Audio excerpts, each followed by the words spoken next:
So we should see it any second now, and there you are getting a great view of Crew 9 inside Dragon Freedom as it returns back to Earth. We are awaiting the drogue deploys. This view coming from the WB-57 high altitude plane, and there you see it on your screen, drogue deployment. Drogue descent rate nominal. You can hear the crowd here. Visual on 2 healthy drogues. The crowd here very excited as Dragon Freedom continues to make its way back to planet Earth.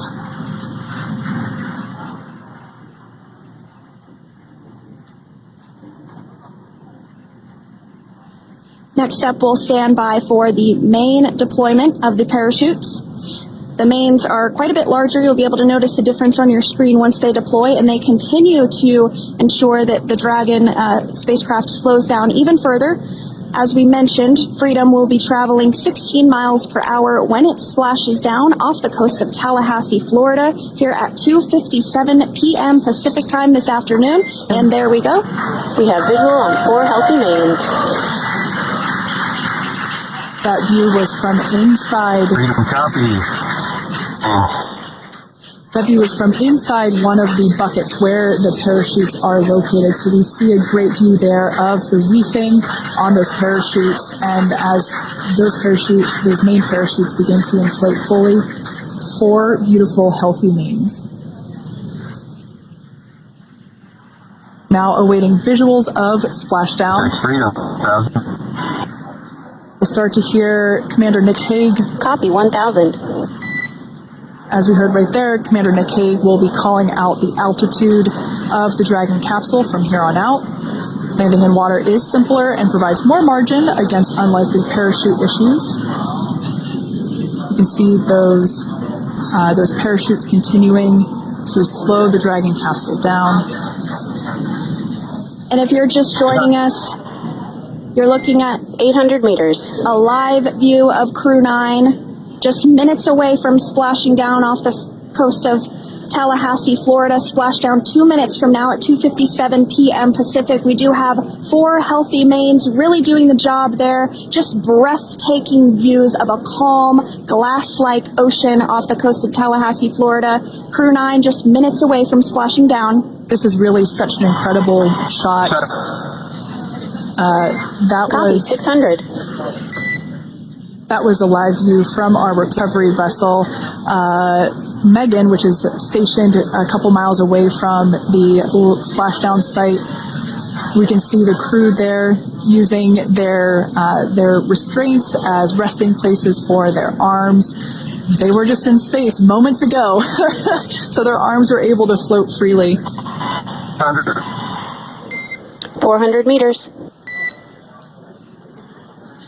This is a gorgeous bluebird day here that we have for the splashdown of Crew 9. It's incredible to think that the Dragon capsule just minutes ago was going over 17,000 miles per hour, and now gently coasting to a soft splashdown. 200. Copy 200 meters. Brace for splashdown.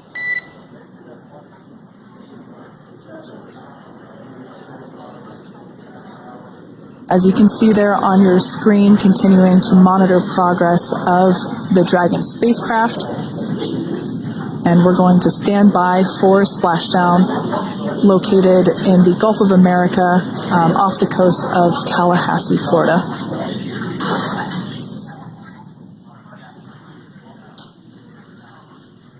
And splashdown. Crew 9 back on Earth.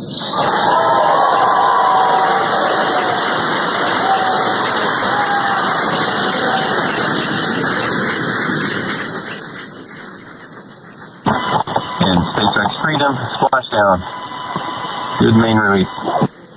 Copy splashdown. We see main chutes cut. Nick, Alex, Butch, Suni, on behalf of SpaceX, welcome home.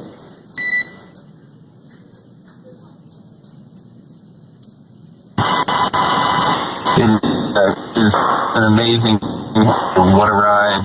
I see a capsule full of grins ear to ear.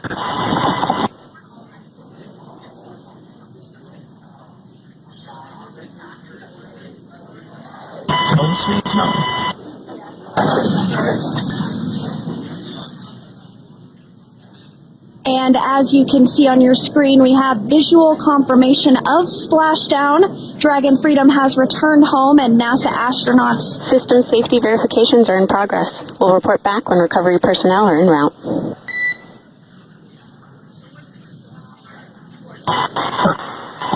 Understand. And, we're in section 2, 4.800 landing response. And looking for your words and if it's necessary.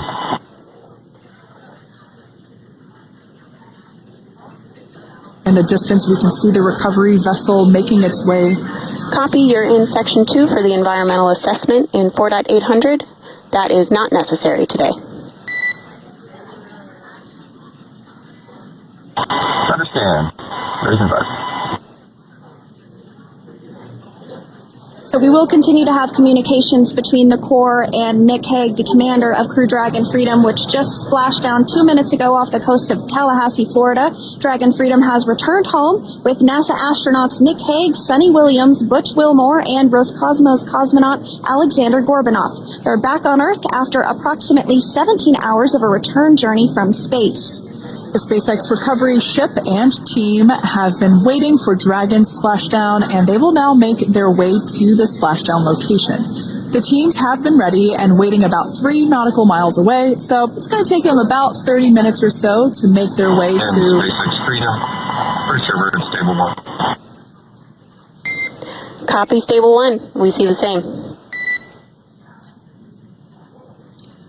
It's going to take about 30 minutes for the recovery team to make their way over to Nick, Suni, Butch, and Alexander, who are still seated and secured inside that Dragon spacecraft there on your screen. Incredible views there of that thermal protection system, or TPS. That Dragon capsule was pristine, white color before it departed the station, and we can see how the reentry phase, the thermal protection system did its job. Now, if you're wondering what that hole, that like bucket area is, that is underneath the side hatch. That is where the main parachutes were stored. So when we saw the Dragon capsule docked at station, it looked very different. The panel that protects and covers the main parachutes, that was still intact, as well as the panels that enclose where the drogue parachutes are located. We can see those fast boats. SpaceX is go for recovery personnel to approach. Expect personnel alongside in the next few minutes. Freedom copies. We can see those fast boats. We weren't kidding when we said they were fast. While it does take about 30 minutes for the main recovery vessel to make its way over to the capsule, these fast boats will be doing a couple of things simultaneously. A couple of them are going to be working to retrieve the parachutes that you see in the background there of this drone shot. Those parachutes will be retrieved from the ocean surface. We want to make sure we are able to pull those out. The recovery vessel there closest to the spacecraft is going to be performing some safety checks. We can see there they're using an instrument that is basically working to detect if there are any hypergolic vapors or fumes that are still residing in and or around the Draco thruster nozzles or outlets. The hypergolic fuel, which is necessary for on-orbit burns to maneuver the spacecraft. Unfortunately, those hypergolics are unable to be breathed. They are toxic, and so this team here is doing those initial safety checks to make sure that it is safe for the rest of the recovery team to approach the spacecraft. They're also checking to make sure that any residuals from the pyros are safe and are not going to cause any issues. We can see the team working their way around the spacecraft to do these these sniff tests on all of those Draco thrusters. And as we continue to await the recovery of our Dragon spacecraft with NASA astronauts Nick Hague, Suni Williams, Butch Wilmore, and Roscosmos cosmonaut Aleksandr Gorbunov inside, Dragon has autonomously completed several steps to safe itself following splashdown. We are continuing to see Dragon in what is known as stable 1 configuration. That's kind of the ideal configuration following splashdown. It's upright, and the Dragon capsule's in the right configuration for it to be hoisted into the recovery vessel Megan, which you do see a little ways off in your screen approaching.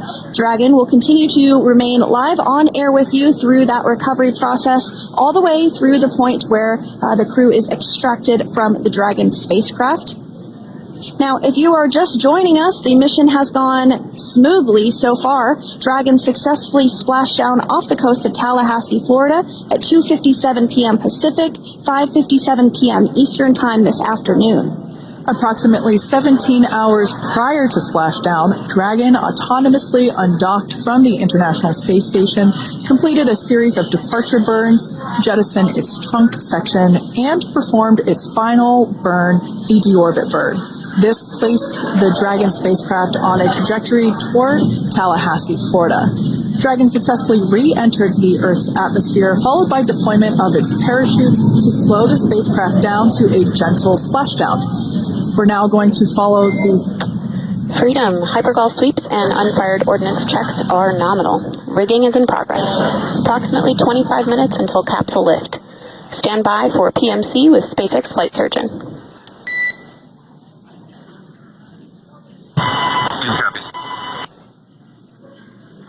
And so what we did just hear there was communications that those hypergol checks were complete. They didn't find any of that upon those checks, so we'll continue to move through the timeline. Next up is a process called rigging, which you see happening right now on your screen. This is when a SpaceX recovery personnel actually works to climb aboard the capsule and work through procedures ahead of lifting onto the nest of the recovery vessel Megan. We heard it's going to be about 25 minutes or so until that lift actually takes place.